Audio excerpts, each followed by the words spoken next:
Come to Jesus, he will heal you. Come to Jesus, he will save you. Come to Jesus because Jesus wants to make your life better. But in all of the salvation plan, what does Jesus stand to gain?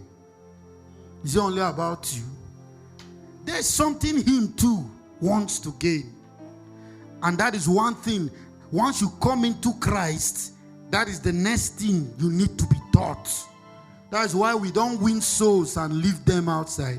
We bring them to church because we need to tutor them and train them, because they could get more frustrated because of what you told them when they wanted to give their life to Jesus.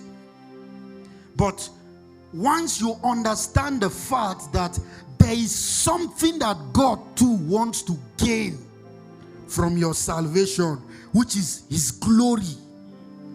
So it is only prayers that is prayed out of a sincere heart and within the will of God. Those are the prayers that prevail. Jesus is the only person that lived on the planet Earth and never had an unanswered prayer. Why? Why?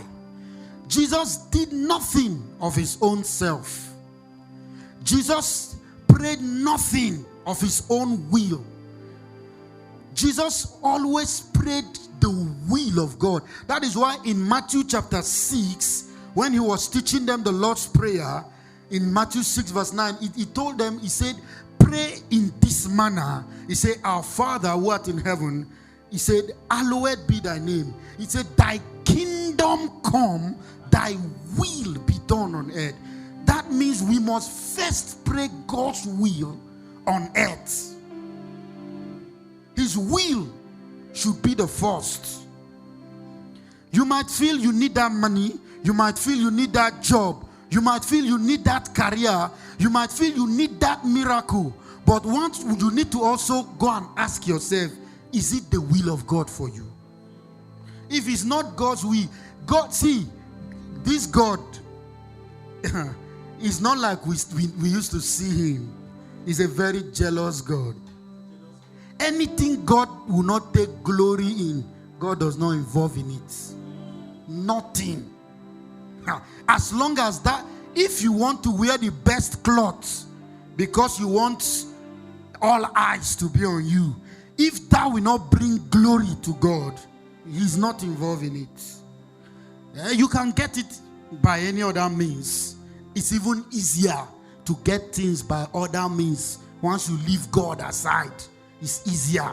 That's why the easiest way to make money is to go and become hush puppy and all of those. I'm telling you the truth. It works faster. But once you involve God, you must stay in his will. He must take glory in it. You can't sideline him and just make him a prayer answering machine. That's not what he is. He has a will. He has a purpose. And his purpose must be accomplished. That's why James 4 verse 3 says, you pray and you did not get answers. Why? Because you do what? You pray amiss. Praying amiss means that you are praying out of the will of God. You are praying out of the purpose of God. You are disturbing the heavens for things that does not give glory to the Father. So when Jesus prayed in John 11:41 to 42, when his friend Lazarus died, he started by saying, he said, Father, I thank you because I know you always hear me. He said, then they took away the stone from the place where the dead was laid, and Jesus lifted up his eyes and said, Father, I thank thee that thou hast heard me, and I knew that thou hearest me always, but because of the people which stand by, I said it that they may believe that thou hast sent me. Not that I, but that you. Jesus always pointed to the Father. He always pointed. There was no place when in all of his earthly walk where he called himself God. But though he was God, but he always called himself the Son of God. Because he came for the glory of the Father. So Revelation chapter 4 verse 11 made us to understand that we are made first for the pleasure of God. Have you ever asked yourself, why, God, why did you create me? Is it for me to just live, eat, live, get old, and die? So what did he gain? What did he gain? You just want to be Methuselah. The only thing God gained from Methuselah was that his name was in the Bible, that he lived the longest. At least God gained glory that he could give a man 996 years. So he's not a stingy God. But there was nothing that was written concerning the records of Methuselah. I think that was why God have to shorten the life of men. Yeah. So God did not just bring us here on earth. He says, thou art worthy, O Lord, to receive glory, honor, power.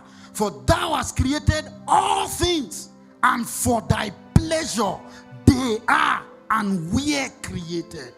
That is why all the birds of the sea, inanimate objects, everything, they are there for the pleasure and the glory of God. It is only man that God left with his will, with a will to either choose to be for God's glory or not to be for God's glory. And he messed it up from Eden, from Genesis 3. The Bible have not even gotten up to 3 pages. Man messed it up and chose his own glory. But thank God, God is merciful.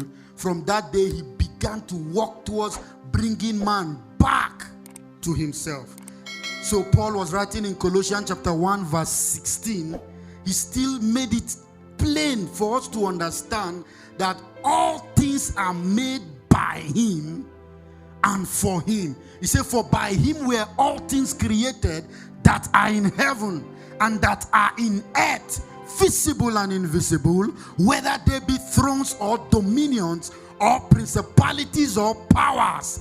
All things were created by him and for him.